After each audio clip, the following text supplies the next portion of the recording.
guess shit. You can go out.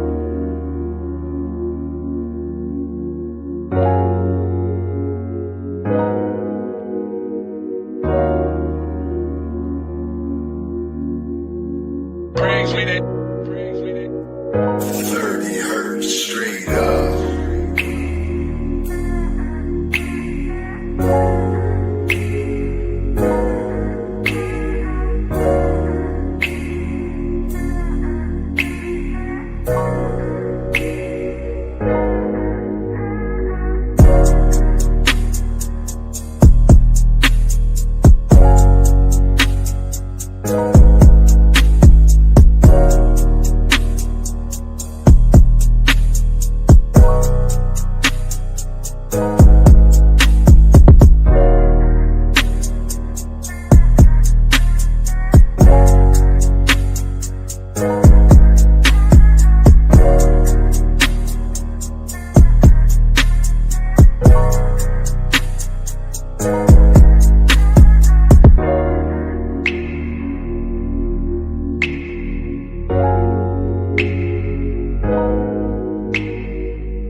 What's going on, everybody? Welcome to another edition of Lupus Has No Face podcast, where we are here to inform, entertain, and educate you in all aspects of living well with lupus. It is I, Mr. Tone Deaf. As you can see, I have taken over the show yet again.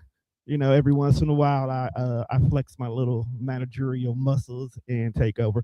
But this episode is actually a very special episode. So if you've been following Lupus Has No Face over the course of the last month, my special guest on the couch over here has actually been interviewing a lot of her cast members of a new upcoming series that will be out soon, called Rise, the series. But when we were talking this week, we actually came to the conclusion like it's great to get to know everybody's who's on the show and what they do behind the scenes while working with somebody who's living well with lupus. But let's actually talk to the person who's actually living with lupus, experiencing something brand new in her life for the very first time. So, only person who could ever interview her and get the exclusives out of her is me. So, as you can see today, I am joined by the one and only author, podcaster, motivational speaker, one half of SNA coaching, and now new to add to her title, actress, Miss Savannah Burks. How are we doing today? Lovely, lovely, lovely intro. I know I only get premium. You know that? With no gas, right? No With all gas. gas. All Am I premium. saying it wrong? All gas, no All brakes. gas, no brakes. Okay, there we go. Let me put that on a t-shirt for you. All gas, no brakes. I am doing good, actually. Today was not a rest day, so that was excellent because all my days are rest days. Ooh, child. I know. I've been there with you. So We've been in this together. I came in not having a rest day. That is good. That is a beautiful, beautiful thing. But there is a lot that's been going on with you. There's a lot coming up in the month of March. Yeah. Before we go any further, speaking of the month of March, we are closing out February right now with the diaper drive. We're still going to be collecting after February because I know a lot of you guys and ladies as well too haven't been able to get us the diapers and you still want to reach out to us. Feel free to drop us off. The flyer, even though it says February 28th, we are still accepting into the first week of March because we want to make sure we help these babies out. If you haven't seen the flyer, definitely make sure it's out there. It's all over social media. Shout out to all my friends. Shout out to all of our friends who have been sharing it, posting it, talking about it, helping us in regards to this. This is a very beautiful thing. I'm actually glad to be a part of this with you. Last year, most of the times when you've been doing the diaper drive, I've been finding out about it after you've already did the deliveries and the drop in regards to it. So this time around, to actually be a part in witnessing everybody come together has been a very, very beautiful thing. So keep bringing them diapers. Like, I'm dead ass. Keep bringing them diapers. Thank you. Yes, keep. But bringing we're not them. going to talk about diapers today. We're going to talk about you. So let's go ahead and let's start with the most important question of the thing. How do you feel about the whole experience so far of jumping into the lane of doing a TV show? When I was a little girl, I wanted to act. Okay. I wanted to act and model. I did a little modeling Okay. back then, but I never act. I played in shows and stuff when I was in school, Okay. but I never act.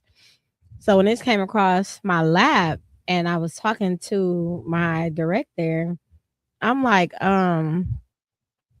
I never act before, so you gonna have to X, Y, and Z. He said, I'm gonna listen to what your producer told me. I said, well, oh, okay. Oh, okay. So when I got into it, it was different. Okay. I was open minded to it. Okay. My director is very strict. I don't do strict, but we found some common grounds. Okay. So how did you feel when I first presented this opportunity to you? I don't know. Like, oh my God, it's another thing on my table. Like, I'm always excited to get new things, if Okay. that makes sense. Okay. I'm always excited to be a part of new things, Okay. going into new lanes. So the first thing that you had to do was what's referred to as a casting call, where you had to come in and you had to sit down with the director, in some cases the actual producer as well too, to basically go over the line so they can figure out what role is best for you. How did that casting call go for you? He liked the aesthetics, the look, and all of those things. Okay. He actually said that he's seen the queen, the act, The role you play. the role that I'm Yeah. playing. But he was just like, you sound so proper. Where did you go to school at? I'm like, I don't think I sound proper. And everybody just kept saying, and I'm just like, okay, so how am I supposed to sound, right? Okay. So because of all of the other things outweighed me talking proper, he was like, I got it. You know, Okay.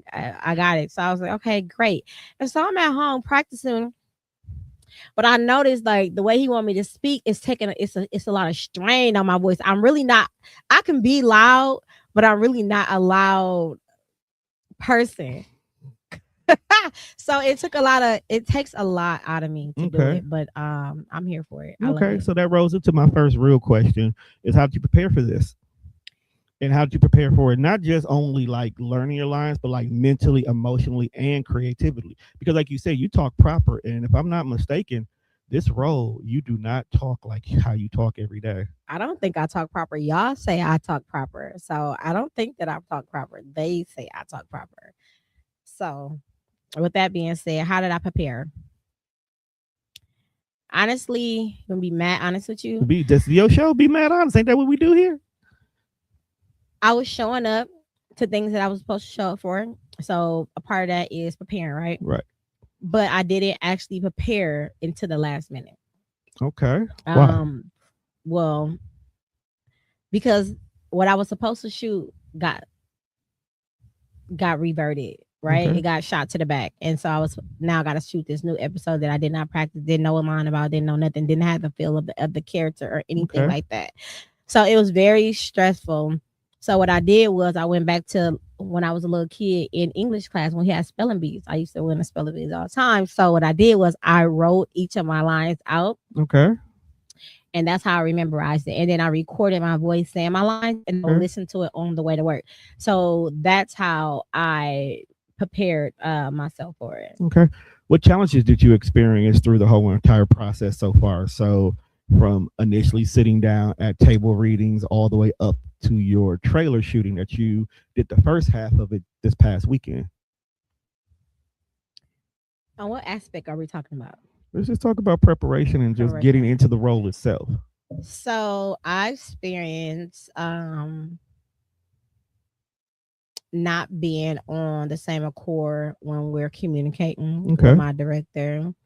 I experienced my assistant director um filling that void. Okay. So now, you know, I know what I'm supposed to do without feeling all the anxiety and the irritation because of the bass and things in his voice that I did not like. Okay. Um, I love the people. The people are, it's very interesting being around a group of people like that because I've been around a group of people a lot of times in my life, and there's not one person that think they act better than the other person, that think their role is better than the other person. Everybody is so caring and loving and there to help. And it's very rare that you experience that in that type of industry. So I am very grateful to be in a setting like that. Okay. I experience anxiety. Of course, I experienced frustration. But I experienced breakthroughs as well. Okay. So it was like a sour patch. Okay. That's probably the best way to describe this experience for you. Okay. What did you discover new about yourself while preparing yourself for everything we've been to so far? What I discovered new about myself is that I like to look at myself as a punctual, timely person. And I am that. But I'm that in certain situations, Mm-hmm. in certain things. And this exposed that to me. So I have to work with like-minded people like myself. Like, trust me enough to know that I'm going to get it done, Mm-hmm. and don't harass me. So when I have somebody that's on my tail about doing something and they want to do it and all of the things, I know that I am really not a person that likes to be around people that is very demanding and telling me what to do and how to do it, and I don't get to talk back. That irks the living crap out of my nervous system. Okay. But I respect it. Okay. I comply, and I understand it. But it took a lot out of me being who I am. It don't matter who you are when you in this role. It don't matter Mm-hmm. what titles you carry, what you done, who respects you. You are in their setting, on their set, with Mm-hmm. their rules. And because I wanted it, I backed down and I complied. Because I was going to say, in the film industry, And I there is always complied. going to be somebody who can tell you what to do in one shape or form. The director has to tell you what to do, and you got to listen. The producer tells the director. The executive producer tells the regular producer. Somebody tells somebody, and everybody just got to comply if they want this project to be great. So I'm proud of you on that. Yeah, I know that's hard on you. it was very I hard, know and that's it's hard on still you. semi hard. But I have to just be like, yes. It's almost like I gotta put him in a mindset of kind of like being my man and father at the same time. Because you Mm. don't talk back. I mean, not saying that I don't talk back to my man, but when you're wrong and your man trying to like stand on your neck, you gotta be like, okay, I messed up. So I look at him in those roles so where I can be like, Okay. yes. Now what do you Okay. want me to do? Okay. Is this what it is? But it eats me up at the inside every time. But that's how I look. So that's how I get. That's how I get by. And Okay. he noticed that. So when I don't give him any bite back, he calms down. Okay. Because So he can now trust you that you going do what he needs you to do. All right. So, what surprised you the most about the filmmaking process? So, now that you've been behind the scenes and you've seen what goes into a show, what surprised you the most? how long it takes to film just a section of what Mm-hmm. you're doing. I was filming for like 5-6 hours, Mm-hmm. over and over and over and over again. I never stood in my heels in one space so long. I like my whole body felt like somebody just beat me up and threw me out the door. It was very exhausting. The times that I did say my lines the right way and it was just like, okay, I got it. He made me say it 30 more times and my Mm-hmm. mouth was getting exhausted. My mouth was dry. Like I was like, oh my gosh. But I made sure I stayed in a positive space or in a positive thinking Mm-hmm. process because the assistant producer was there to cater to me. She Right. catered to my needs and that really, really, really helped a lot. Um, so yeah, that was very exhausting. I did not know acting was so hard. Like, Mm-hmm. who cares if you got your part right? The other person don't get their part right that you're filming with. Oh, we're gonna do this until it's right. And it don't even be about that. Both of y'all can be spot on, but the director wants a different angle, or the director wants another shot, or they want to do each little piece by piece by piece, because in the cutting room, they're going to take care of all that Hollywood magic, as they call it. But in that moment, you might have to say the same thing 20 times. I was exhausted in my mouth. Like I was talking, but nothing was coming out. I'm like, I can't. It was exhausting. Okay. But once everything got done, like I was happy with what I was seeing. But I was just like, this is mad nuts. Like, how did Tyler Perry film everything in one day? Crazy work. That's all he Crazy do work. all day. That's what he does. So which one was louder on the day of set? Was it your nerves or was it your excitement? on the set. on the set? I was more so concerned about my look. Okay. So Wow. I wasn't nervous. It was just that when he was like, I was talking, he's like, cut. I'm like, what the fuck? But I didn't say what the fuck, or I didn't say that. But I'm like, he's like, it's nothing that you did wrong. I Right. just need a different angle. You know what I'm saying? Nothing could prepare you for this. So it was just more so I'm like, did you get the right angle? Did you it was more so of how I look. Right. The great thing about that is whether he got the right angle right then and there, they know how to still make it work. They still know how to make it work. Yeah, that was my So that was it right there. yeah. Did you have any moments where you felt like really frustrated about what was going on outside of you learning that you got to do this 20 million times? Once you got comfortable in the groove, was there anything that took you out of character while you were on set? Honestly, I can't say that it did because I had support there. So I had people loving on me to the point where even if I wanted to get out of character, it was no need for me to get out of character. Like all my needs was met. Okay. Like my director let me sit down. Somebody gave me some water and some juice. I know you went got a store run for me. Um, my needs was met by my support system that was Okay. there. So Okay. So let's talk about trailer day. Because that was a whole experience within itself. You seeing behind the scenes, you seeing how the camera crew actually moves, you see how you could literally be ready to record, but another scene is still being done. And as you learned later, you found out that it could be multiple different takes in regards to that. And you're a very time person. It's like if it's from 2 to 5, you expect to be done by 5. yes, get me Okay. up out of there. But as you will eventually learn, as you guys roll into the actual full production, that's not ever going to be the case. Right. Okay. You always going to have, it's like, if it's filming day, it's filming day, the whole 9 yards.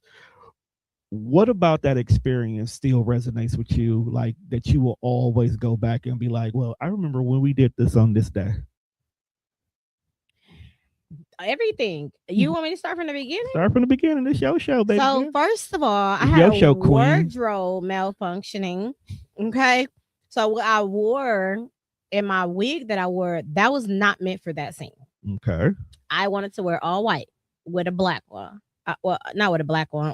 What a highlighted blonde streaked one. Okay. That did not happen. So I had to go get me an outfit. I had to put on a wig that I didn't want to put on, but it was still fire. You know what I'm saying? So I experienced that, and then I was like, "Oh my god!"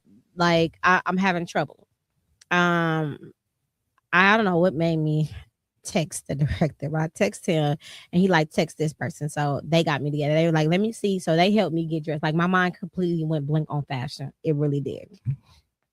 So that happened. Okay. So I was so hungry that I did not eat because I'm like, it's almost time for the set. I didn't want no extra budging coming out, you know? So I'm hungry. I'm hungry, y'all. I get there. I'm already late. And Yes, they you were. still late. They're not even ready for me. Because you know that just because you're supposed to be there for, it doesn't mean you immediately walk into your scene. You know that, right? I just learned that. Yeah. You Okay. don't. That, So they I'm just saying want to you there myself, like, oh my early in God, the- they're not even ready for me. I'm freaking hungry. So my daughter that plays my daughter in the TV series, Shout out to Rain. shout out to my baby Rain. We went to go practice and everything. So that was cool. You know what I'm saying? Just kind of go over everything.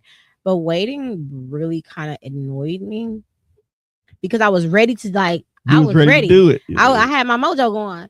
And then the longer I wait, I'm like, oh my gosh, I want to lay down. I want to do this. I want to do that. Like, what the frick is going on? So I had to stay prompt this whole time, which was very hard. And then getting on scene, cut, stop. What are you doing? I had to get my face back together. I had to get my face back together. And then my hearing just went gone. I couldn't hear anything for a while.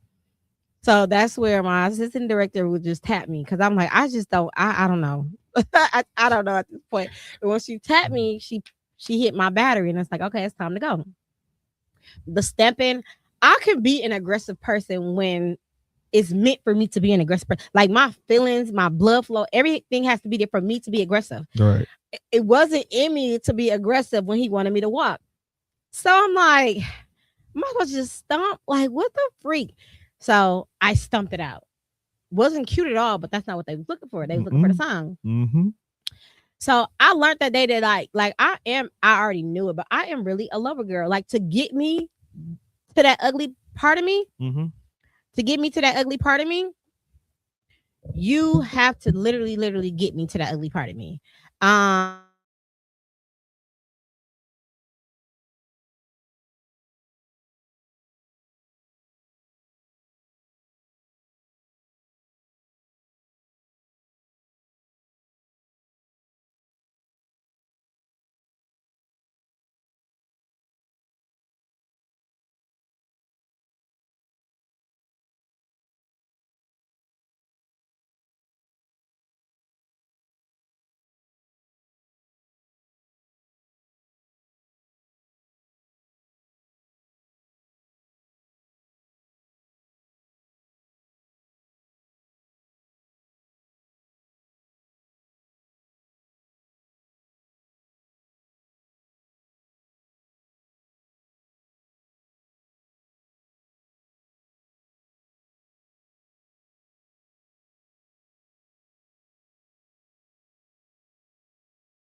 setting audio on a podcast.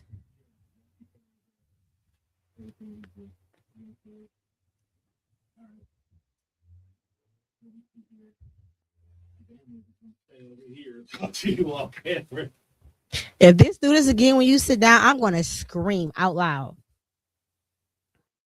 Should be good now. The It funny better part, be. the funny part is as long as we've been recording, this never done this before. Never ever. Never done it live. before. So I can't even say why. Y'all All right, know I don't even. Hold on. go ahead and get it out your system. Because this is my show, but he's interviewing me on my show. Y'all know that it's not this type of quality, but Mm-mm. I'm kind of glad in a sense that it happened like this because again, like I said, whatever you guys see, this is what happens on set. Anything that can go wrong could possibly go wrong. It goes freaking wrong. Okay. Yes. So the fact that you were able to get that whole thing out without it cutting off, that means we should be good with the audio. I need I don't normally drink when working. I gotta take a sip. Because woo, child. This Thank you. We back. We back. There we go. on. Okay. Shout out to my boy Aaron. Aaron. He been through. Make sure you check him out. Check out his clothing line as well. He did his the next day. You did yours on Saturday, and he did his scene on Sunday. And you got yours coming up this Sunday as well too. But before we had rudely got interrupted by the audio, I wanted to go ahead and say I watched the whole experience of you on this day, and one, I'm proud of you. Proud of you on multiple different levels. Well, thank you. Okay. Why are you proud of me? Okay, so this is the premium side. Hey, of Nails. this is the premium 93 side of the show. You actually did handle it very well, and everything you just described of how you are. If anybody knows that about you, I know that about you. So for you to not be confrontational, for you, you and Teddy, sometimes y'all could go at it like brothers and sisters, and Teddy was definitely on one that day because he was looking for perfection. So I understood his point of view, but more importantly, I love the fact that you still stayed in character. That's one of the hardest things for a lot of people to do as first-time actors and actresses. Yeah. Is to stay in character when things are not the way they expect it to be. Yeah. Okay. When you were in character, you stayed in character the whole time. Yes, the boots was killing your feet. That's all you said. If it wasn't you being hungry, it was your feet. And even with me and you, it was like, I need to eat something. Can you go get me something? And I was like, no, you can't eat right now. We don't want to take no risk of anything getting on your outfit. We don't want to take no chances of you getting sleepy mid-scene. No, you can't do this. You can't do that. And you I was like, cussing you out of my head. I know too. you were. I could tell by your face. He was like, you right. I hate when you be right, when you got to be right, but you right. And it was just like, okay, cool. And you were adjusting to the requirements. Because you, like you said, the stumping part, you didn't know, like, this is not loud enough for you. This is loud to me. It's like, no, it's not loud enough. It needs to get paid. And you were learning as time goes on. It's like, no, we need you to really stomp loud because we need the microphones to pick it up. And then he was like, okay, that makes sense. Can I do it like this? It's like, yeah, it don't matter how you do it because they're not going to see you right away anyway. So then you got to stumping like a little bad kid to give that sound, which had me laughing. You never took anything personal in regards to it. But more importantly, like you said, you have a connection with the cast. I have one too now simply because of having the conversations about you. Your team pours into you. Okay, which I love that for you as well too, because there's actors out here, I'm talking big name actors out here who say all the time, I will never work with that person ever again. You know, they won't ever tell you why, because I'll never work with that person again. I'll never work with that director. I'll never work with that producer. I'll never work with that hairdresser. But everybody makes you feel like, okay, this is going to be a team that can be solidly together for as long as this show goes, and there shouldn't be any problems in regards to that. But here's where I really want to give you your flowers at, and it's going to lead into my next question. You bodied the hell out that role. Okay. Yes, it was only the trailer, but the very first time that you were fully in character and was giving your lines, when I tell you, all of us was on the other side, like, oh, I would never. Oh, she talking to her daughter like that. Ooh, like we were reacting to it as if we were watching it on TV ourselves. And at first, it kind of like it kind of felt like everybody was just being playful. But no, after a while, like after the second, third, the fourth time, the energy was still the same. The reaction was still the same. The feelings was still the same. I was like, this is her character. This is this is your character. And I felt it. And I think I told you the night of, I don't know if you still remember me saying this. If this trailer was to play, your scene, your character, your interaction is what will make me want to add this to my list for when the show comes out. Oh, thank you. Somebody else told me that. Yeah, that's Thank you. what. I appreciate that. So a lot of times people don't understand the reason why trailers are so important is not just to let you know that there's something new coming out, but it's this is where you find your character you come attached to. Yeah. We often watch TV shows because there's one character on the show that you got to find out what's going on with that one character. Yeah. Take away the fact that I know you and just look at it from an actor point of view, your character will be the reason why I will watch the show. Yeah. Yeah. Okay. That's dope. And that's just being honest with you. Thank you. So with that being said, how do you embody your character? Like what makes you get into character? Well, honestly, Queen is who I am in real life. Besides the other aspects of it, I can't say too much of what who's Queen is, but Okay. Queen is who I am in real life. So the dressing, the girliness, and all that stuff, I got that. But then it's this other side of her that's not me on a day-to-day basis. So what make me tap into that character is thinking about my 20-year-old son, how he aggravates me. Think about my son, how he aggravates me, and my man, well, a ex, a ex that I have to go back and forth with, and kind of handle him that way. So like I have a part where my my man, his name is Zeus, Mm-hmm. in the series, and we text each other like I'm his woman and he's my man to get Okay. into character, Right. right? And it actually works. Like Okay. it actually works.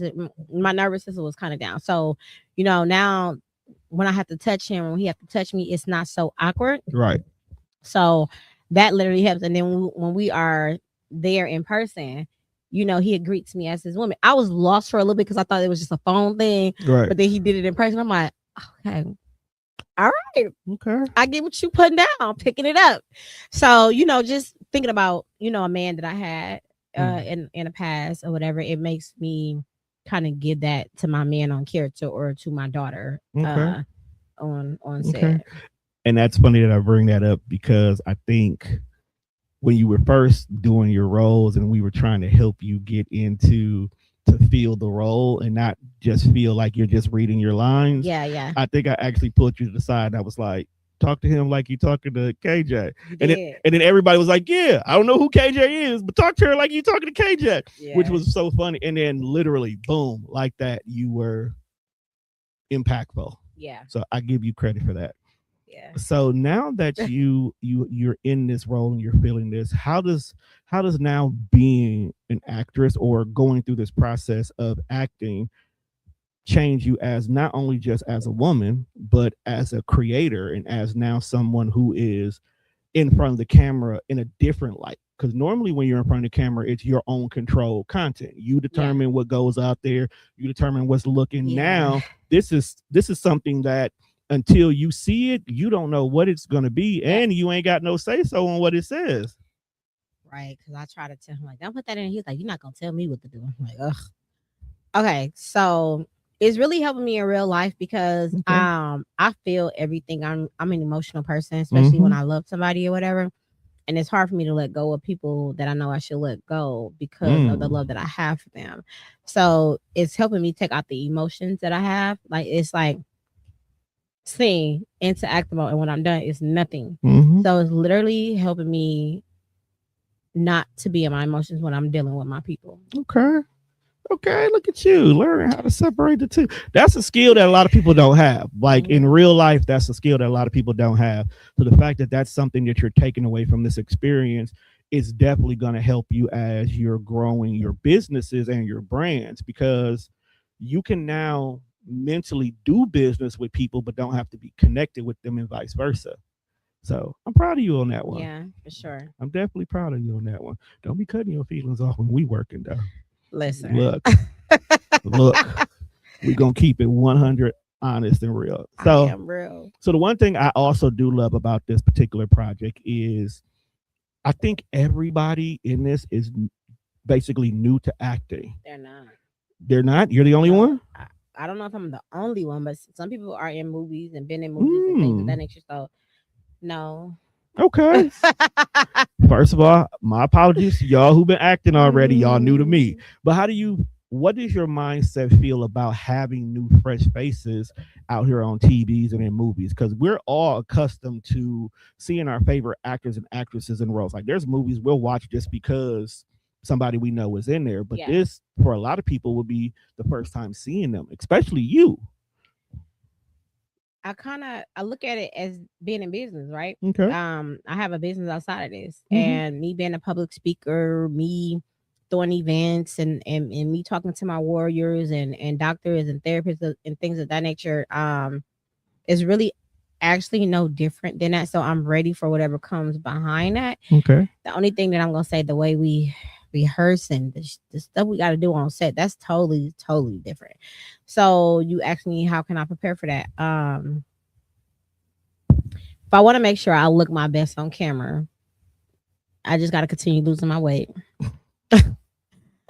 Continue keeping my face clear so my makeup can look good over it. Okay. What else I was gonna say? I'll keep my facial expressions intact. And that's what keeping my emotions out of it, because I have no control over anything, right? So the things that I do have control over, that I can't go on set. If I want to look slimmer, I need to go lose some weight. You know, if I don't want my skin to look, well, I never had a problem with my skin, but if I don't want my skin to look crazy through my makeup, then I need to make sure my skin is flat in real life. You know what I'm saying? Right. So just a little preparation, but as far as the body hurts and stuff like that, standing in, I never stayed in one spot in my life with heels on. I can walk a mile with my heels on and never felt that pain. So that was something different. I'm researching it as we speak, so I don't know. I'll update you guys on that one. So I'm glad we're here, because now this is a show called Lupus Has No Face, so we got to bring Lupus back into this now. Right. How are you physically in regard? Like you said, you got the pains and the standing like this. Has any of this triggered or caused any type of effects of your lupus? And for any other warriors who may be interested in moving down this path, what suggestions do you give them in regards to preparing themselves? So I'm going to say this. Due to the fact that I have an autoimmune disease and RA and fibromyalgia and things of that nature, you got to know if what you have is being affected, or is it just your regular overall body. Okay. And a lot of people don't understand that. They feel like when something is wrong with them, it's their lupus, or it's their fibromyalgia, or it's their RA.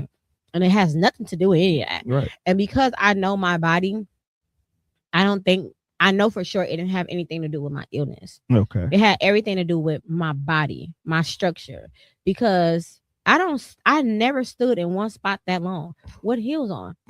So the fact that my back, my pelvis, everything is just out of line, and I want to lean, but I can't lean, and all of those things like that. Right. That's going to have to do with working out. You know what I'm saying? Working out, stretching. I didn't stretch before, and I didn't stretch after. So before Sunday comes, I'm gonna get a couple sessions in. I'm gonna stretch. I'm gonna try to go get me a massage. Hopefully I can get an appointment, and I'm gonna stretch after, and then I'll just update you guys on how that felt after. But instantly, within that set that I felt it when we went to, go celebrate. I'm like, oh my gosh. That was gonna be my next follow-up question. What are you doing to prepare for this upcoming one? Definitely, I didn't know you didn't stretch at all, because I definitely would have made you.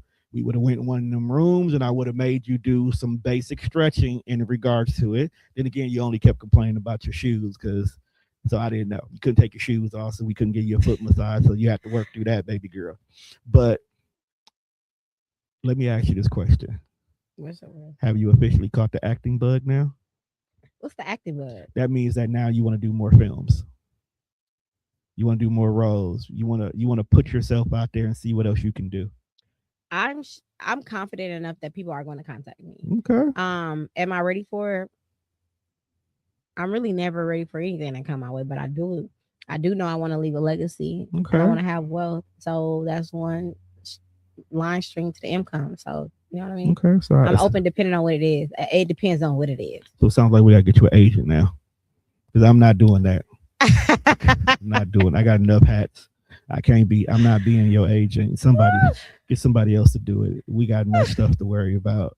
But I'm open. so let me ask you this question: If you're this is a metaphorical thing. If your character could sit down, actually be on this couch with you, what would your character say about you now that you have gone ahead and started this journey with her? Well, girl, your fashion be coming through. Okay, that's what's up. That's what she was saying. Okay, Girl, you gonna okay, be playing that's about that what's up. fashion. That's what's up. Well, I am beyond proud of you. Once again, I've been watching you since the beginning of this. I'm gonna watch you all the way through it. I might sneak on set one day and actually be in a role or two, so be on the lookout for me. But I'm gonna do what I gotta do. But to go ahead and wrap this up in regards to this whole entire situation, this whole entire thing, are you prepared for the full production now? I'm not prepared, but I'm ready. If that Okay. makes a difference. No, it does. It's two different things, and I get it. I'm absolutely ready, but I'm definitely not prepared. Okay. Okay. See, because I want to see what you make Queen. Because we already know what Queen is supposed to be. We also know who Savannah Burks is. So I want to see what Queen Savannah's gonna look like. That's gonna be pretty interesting. Why don't we look at before we go to the next question? Why don't we look at some of these comments that's on the You TV? the guest. Oh yeah. You the guest. I forgot. I don't read comments, baby. I'm the host. I forgot I was the guest on my own show. Okay. Yes, yes. We got Aaron. There y'all go. Yeah, that's when we was having technical difficulties. Yeah. So I'll go back and cover the ones you can't see. So Okay. she basically showed you love, as you can see right there. Hey boo. Okay. Nisha came through, also showed Hey you Nisha. love. Thank you so much for the text. I love you. All right. Zena definitely put Hey that up, Zena. Thank you so much for tuning in, love. showed you love in regards to that as well too. Aw. Okay. And then Aaron said that. They actually moved that scene to this Saturday, but I did a scene last night and all night. I heard about the Aaron. Me gonna have to talk. They said that they seen it to 3 o'clock in the morning. Whew, child. Girl, that's How did you Hollywood. even go to work, Aaron, after that? Like a boss. Like a boss. Then D Nils. So that's good right there. So he's showing you some Okay. love. Shout out to D Nils. And then Princess showed you a little love. And shout out to everybody in regards to that. Thank you so much, Princess, for tuning in. You are beautiful as well. I love what you're doing too. You are doing a lot. I am doing a You're lot. doing a lot. I am doing a lot. With God's willing, though, Mm. I'm getting all my energy and everything from Him for sure. Yes, he is. When I tell you in what was it, November? November, you was like, Tone, keep me busy. And I said, I got you. And we've been busy ever since. That was November. It was before November. I thought it was before November. Nah, it was around about the same time your mother's situation.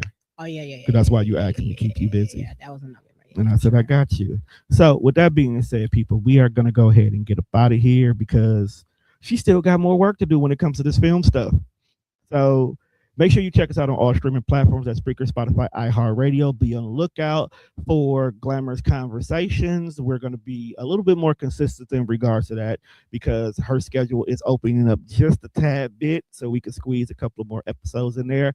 If you are in the city of Milwaukee, next weekend, Friday, March 6th, come on down to Tropics on Water and join us as we are working with Hyacinth in the Bid for Me Baby. Basically, it's an auction where the proceeds and everything is being donated towards Lupus Has No Face as we're getting ready to move into the month of May. Because when I tell you, it's going to be so busy in May, it's not even funny. If you're in the Chicago area, March 22nd, Yes. March 22nd, Savannah will be walking the runway as part of the hair show. I don't even remember the name It's of a it. lupus awareness hair show. The Lupus Awareness Hair Show. Yeah. So if you're in the Chicago area or in the surrounding areas, come down, check it out, support. See my girl walk the runway because she basically proving you there ain't a single thing that you can't do with lupus. So there's no excuses for a lot of y'all right now because she's showing you not only how to live well with lupus, but be out here and doing great things with lupus. Also, March 26th, the panel is back. Okay, those of you guys who was rocking with us in 2024 and early 2025, you know that the panel collective is a group of like-minded individuals who come together to have conversations that are thought-provoking and entertaining as well. So make sure you join us at the Man Cave on March 26th. Information will be dropping shortly in regards to how you get the tickets and how much that costs. It's gonna be a great day. It's gonna be a great time. Make sure you come and you check us out in regards to that. Is that everything? We got anything else? No, we got something coming up this Saturday. What we got coming up this Saturday? The Black Expo. Exactly. So, ooh, girl, that's gonna be busy. I apologize, people. We have been so busy getting ready for the Black Expo that I forgot about the Black Expo. So if you are also in the city of Milwaukee, make sure you come down to the Milwaukee County Zoo in the Safari area from noon to 4 p.m. There is the third annual Milwaukee Black Business Expos, where there will be 65 small businesses. There'll be 65 big Black businesses. Here we go. Along with Lupus Has No Face. We'll also have a table there, but that's not the only thing we're doing. We are also going to be doing a live interview with some of the panelists that will be joining us for the Black Expo as well, too. Yes. Hosted by Miss Savannah Burks here. I'll be doing a couple of interviews on the side as well, too. And then with keynote speaker, my boy, Devin Dent. He's going to also come in and start talking in regards to that as well, too. But whether you have a small business or you just want to be able to come out and support more Black businesses, make sure you stop out. That's a perfect way to end Black History Month. Yeah, and quarter one. Our quarter one has been crazy. Quarter one been fire. Crazy. Yeah. And we just beginning. We just getting started. Ooh, we just getting started. Savannah, tell the people where they can find you at. Well, you guys can find me on Instagram, LHNF2020, Facebook, Lupus Has No Face, all spelled out. TikTok, is it Glam Girl? I don't know. It's Glam Girl. Okay. And most of you guys got my personal page, but I would like for you guys to transition over to my business page or do both. But like I said, I'm trying to get away from putting things on my personal page so you guys can go over to my business page. So make sure you go ahead and like, share, and subscribe to this podcast. And also make sure you go and check all the things she got going on at savannahburks.com. Yes. So with that being said, people, we are out of here. Deuces. Throw up your L's.